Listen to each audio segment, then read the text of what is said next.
പഴനി മുരുകക്ഷേത്രം. മധുരയിൽ നിന്ന് ഏകദേശം 115 കിലോമീറ്റർ അകലെ പഴനി എന്ന നഗരത്തിലുള്ള പഴനിമലയിലാണ് ഈ ക്ഷേത്രം സ്ഥിതി ചെയ്യുന്നത്. ഈ മലയുടെ താഴെയാണ് മുരുകന്റെ ആറുപടൈ വീട് എന്നറിയപ്പെടുന്ന 6 ഗൃഹങ്ങളിൽ ഒന്ന് സ്ഥിതി ചെയ്യുന്നത്. ഇതിന്റെ പേര് തിരുഅവിനാൻകൂടി എന്നറിയപ്പെടുന്നു. നാരദ മഹർഷി ഒരിക്കൽ ഭഗവാൻ പരമശിവന്റെ വാസസ്ഥലമായ കൈലാസപർവ്വതം സന്ദർശിക്കുകയുണ്ടായി. ആ അവസരത്തിൽ നാരദൻ അദ്ദേഹത്തിന് ജ്ഞാനപ്പഴം നൽകി. ഇത് വിജ്ഞാനത്തിനു വേണ്ടിയുള്ള അമൃതായി കണക്കാക്കപ്പെടുന്ന ഒരു പഴമാണ്. തന്റെ പുത്രന്മാരായ ഗണപതിക്കും കാർത്തികേയനും തുല്യമായി നൽകാനായി അദ്ദേഹം അത് മുറിക്കാനായി ഭാവിച്ചപ്പോൾ പഴത്തിന്റെ അമൂല്യ ശക്തി നഷ്ടപ്പെട്ടു പോകുമെന്ന് പറഞ്ഞ് നാരദ മഹർഷി അത് തടഞ്ഞു. വിഷമഘട്ടത്തിലായ മഹാദേവൻ പഴം തന്റെ ബുദ്ധിമാനായ മകന് നൽകാനായി ഒരു മത്സരം നിശ്ചയിച്ചു. ഈ ലോകത്തെ 3 പ്രാവശ്യം വലം വെച്ച് വരുന്നതാരാണോ അയാൾക്ക് ഈ പഴം സമ്മാനമായി നൽകുമെന്ന് പറഞ്ഞു. ഇത് കേട്ടപാടെ സുബ്രഹ്മണ്യൻ തന്റെ വാഹനമായ മയിലിന്റെ പുറത്ത് ലോകം ചുറ്റാൻ പുറപ്പെട്ടു. എന്നാൽ ഗണപതി തന്റെ മാതാപിതാക്കളായ പരമശിവനെയും പാർവതിയെയും കവിഞ്ഞ് മറ്റൊരു ലോകമില്ലെന്ന വിശ്വാസത്താൽ അവരെ വലം വെക്കാൻ തുടങ്ങി. തന്റെ പുത്രന്റെ വിവേകത്തിൽ സന്തുഷ്ടനായ പരമശിവൻ ജ്ഞാനപ്പഴം ഗണപതിക്ക് തന്നെ നൽകി. കാർത്തികേയൻ തിരിച്ചു വന്നപ്പോൾ തന്റെ പ്രയത്നം പാഴായതറിഞ്ഞ് ക്രുദ്ധനായി. ദേഷ്യവും വിഷമവും കൊണ്ട് വലഞ്ഞ കാർത്തികേയൻ കൈലാസപർവ്വതത്തിൽ നിന്ന് പോകാൻ തീരുമാനിച്ചു. അങ്ങനെയാണ് അദ്ദേഹം പഴനിമലയിൽ എത്തിച്ചേരുന്നത്. അദ്ദേഹത്തെ തിരിച്ച് കൈലാസത്തിലേക്ക് വിളിക്കാൻ വന്ന മാതാപിതാക്കൾ കാർത്തികേയനെ സമാധാനിപ്പിക്കാൻ പറഞ്ഞ വാക്കാണ് പഴം നീ. ഇതിൽ നിന്നുമാണ് ഈ പ്രദേശത്തിന് പഴം നീ ലോപിച്ച് പഴനി എന്ന പേര് വീണത്. 18 മഹർഷിമാരിൽ ഒരാളായ ഭോഗർ മഹർഷിയാണ് മുരുകന്റെ വിഗ്രഹം പഴനിമലയിൽ സ്ഥാപിച്ചതെന്ന് കരുതുന്നു. നവപാഷാണത്തിന്റെ ഒരു മിശ്രിതമാണ് ഇതിന് ഉപയോഗിച്ചത്. വളരെ വേഗം ഉറക്കുന്ന ഒരു രാസമിശ്രിതം ആണിത്. അതുകൊണ്ട് തന്നെ ശില്പിക്ക് വളരെ പെട്ടെന്ന് തന്നെ വിഗ്രഹം സൗന്ദര്യവൽക്കരിക്കുവാനുള്ള പ്രയത്നം തുടങ്ങാൻ കഴിഞ്ഞു. എന്നിരിക്കലും വിഗ്രഹത്തിന്റെ മുഖം വളരെ വിശിഷ്ടമായ രീതിയിൽ പൂർത്തീകരിക്കാനായി അദ്ദേഹം വളരെയധികം സമയമെടുത്തു. അതുകൊണ്ട് തന്നെ വിഗ്രഹത്തിന്റെ മറ്റു ഭാഗങ്ങൾ മുഖം പോലെ തന്നെ മനോഹരമാക്കാൻ ശില്പിക്ക് സാധിച്ചില്ല. ഭോഗർ മഹർഷിയുടെ ഒരു ദേവാലയം ക്ഷേത്രത്തിന്റെ തെക്കു പടിഞ്ഞാറെ ഇടനാഴിയിൽ സ്ഥാപിച്ചിട്ടുണ്ട്. മലയുടെ അകത്തുള്ള ഒരു ഗുഹയുമായി ഭോഗർ മഹർഷിയുടെ ദേവാലയം ബന്ധിച്ചിരിക്കുന്നു. ഇവിടെയാണ് ഇദ്ദേഹം ധ്യാനത്തിലേർപ്പെടുന്നത് എന്നാണ് വിശ്വസിക്കുന്നത്. ക്ഷേത്രവുമായി ബന്ധപ്പെട്ട മറ്റൊരു ഐതിഹ്യം ചക്രവർത്തിയായിരുന്ന ചേരമൻ പെരുമാളുമായി ബന്ധപ്പെട്ടതാണ്.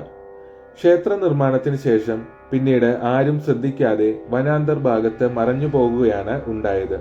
2-ാം നൂറ്റാണ്ടിനും 5-ാം നൂറ്റാണ്ടിനും ഇടയ്ക്ക് ഈ പ്രദേശം ഭരിച്ചിരുന്ന ചേരമാൻ പെരുമാൾ തന്റെ പതിവ് നായാട്ടുമായി ബന്ധപ്പെട്ട് പഴനിയുടെ ഭാഗത്ത് വന്നു ചേർന്നു. ക്ഷീണം കൊണ്ട് ഉറങ്ങിപ്പോയ രാജാവിന്റെ സ്വപ്നത്തിൽ സുബ്രഹ്മണ്യ സ്വാമി പ്രത്യക്ഷപ്പെട്ടു. തന്റെ വിഗ്രഹം കണ്ടെടുത്ത് അത് പഴയ രീതിയിൽ സ്ഥാപിക്കാൻ സ്വാമി രാജാവിനോട് ആജ്ഞാപിച്ചു.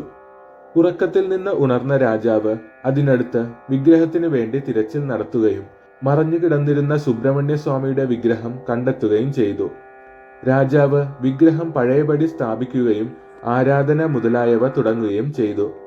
ഇപ്പോൾ ക്ഷേത്രത്തെ ചുറ്റിയുള്ള മതിലിൽ ഒരു സ്തൂപത്തിൽ ഈ കഥ കൊത്തിവെച്ചിട്ടുണ്ട്.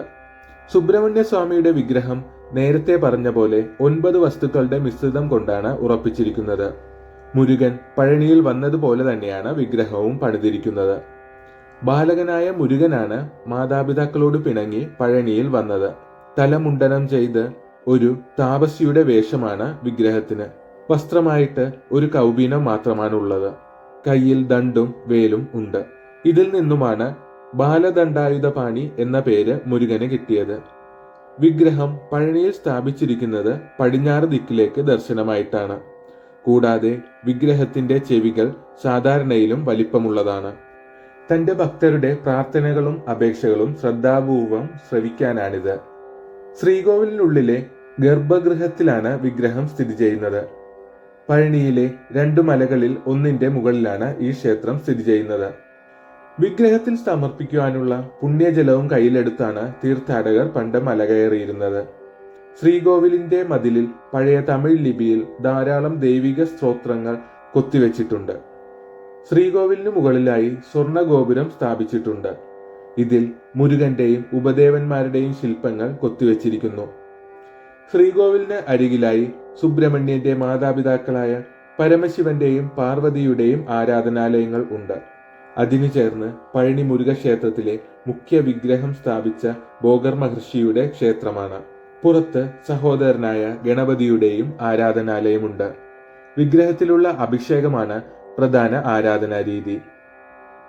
വിവിധതരം ലേപനം കൊണ്ട് വിഗ്രഹത്തെ അഭിഷേകം ചെയ്യുന്നു. എണ്ണ, ചന്ദനതൈലം, പാൽ എന്നിവ കൊണ്ട് അഭിഷേകം നടത്തിയ ശേഷം ശുദ്ധജലത്തിൽ വീണ്ടും അഭിഷേകം നടത്തുന്നു. ദിവസത്തിന്റെ ഓരോ പ്രത്യേക സമയങ്ങളിലാണ് ഈ അഭിഷേകം നടത്തുന്നത്. ഈ പൂജകൾ നടക്കുമ്പോൾ ഭക്തരെ അറിയിക്കാനായി ക്ഷേത്രത്തിലുള്ള വലിയ മണി മുഴക്കുന്നത് പതിവാണ്. അഭിഷേകത്തിന് ശേഷം വിഗ്രഹത്തെ ആടയാഭരണങ്ങൾ അണിയിക്കുന്ന ചടങ്ങാണ്. ഇതിന് അലങ്കാരം എന്നാണ് പറയുന്നത്. കൈലാസത്തിൽ നിന്നും പഴനിയിൽ വന്നിറങ്ങിയ മുരുകന്റെ രൂപത്തിലായിരിക്കും മിക്കവാറും വിഗ്രഹത്തെ അണിയിച്ചൊരുക്കാറ്. ഇതുകൂടാതെ ഭഗവാനെ ഉത്സവമൂർത്തിയായി അലങ്കരിച്ച് സ്വർണരഥത്തിനുള്ളിൽ ഇരുത്തി ശ്രീകോവിലിനു ചുറ്റും പ്രദക്ഷിണവും നടത്താറുണ്ട്.